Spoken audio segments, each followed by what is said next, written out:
Bonjour André, salut, écoute, je sais que tu rentres du Mexique, puis ça fait vraiment plaisir de te voir et d'avoir ce temps de jaser avec toi. Je sais que tu es tellement rempli d'expérience par rapport à l'éducation somatique, que ce soit de body mind centering, soma rhythm, que je trouverais vraiment tellement intéressant de voir en quoi ces expériences et ces approches d'éducation somatique que tu enseignes maintenant, qu'est-ce que ça a amené, qu'est-ce que ça a fait comme différence dans ta vie?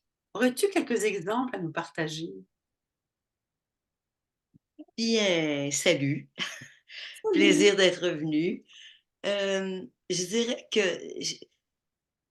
j'aimerais commencer peut-être avec l'idée que je me fais de l'être que je suis devenu euh, à- avec ma rencontre, avec le domaine de l'éducation somatique.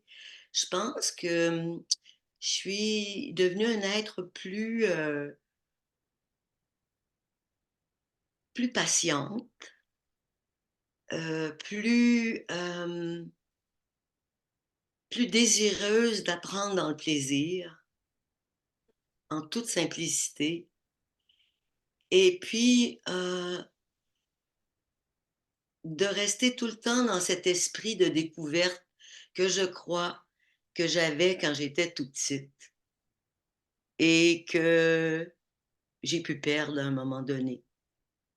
Et puis, je pense que ça a changé quelque chose pour moi, cette rencontre-là. Je veux dire, avec des êtres, bien sûr, dans le domaine de l'éducation somatique, mais vraiment, il y a comme un changement de paradigme. Et si je reviens mon enfance, je veux dire, moi, ben, comme je pense, beaucoup de personnes viennent de mon, de mon époque, on va dire. S'ils sont sportifs moindrement, il y a eu beaucoup de pression dans mon cas. Euh, et puis, ben, j'étais dans un domaine de performance en ski. Et puis, ben, je pense à sculpter en quelque sorte mon, ma personnalité. Et il faut dire que je me suis laissée sculpter. Mais là où c'est venu profondément m'affecter, c'est que j'étais tout le temps dans le désir de performer, la reconnaissance. Plus tu as du succès, surtout quand tu es à l'adolescence, plus tu vieillis, plus cette pression-là en toi augmente. Et jusqu'au jour où, à un moment donné, ben, arrive un accident. Et puis, euh, moi, c'est la danse qui m'a amené, en quelque sorte, qui a commencé à me guérir. Mais encore, euh, c'était bien sûr l'expression de moi, tout le côté artistique que j'avais mis de côté, que j'avais tout petit, mais la performance restait. Et puis, à travers ma démarche en danse, là, à un moment donné, je suis rentrée en contact avec des personnes qui étaient en éducation somatique, dont ben, Ninoska Gomez, qui a été mentor à une certaine époque, et puis le Body Mind Centering. Et pour moi, là, ce domaine-là est venu vraiment, c'est comme si je revenais à la maison. Euh, c'est comme si je revenais dans un lieu de sécurité où je pouvais retrouver le plaisir de bouger simplement, d'écouter mes besoins. Et puis, c'était pas grave de me tromper.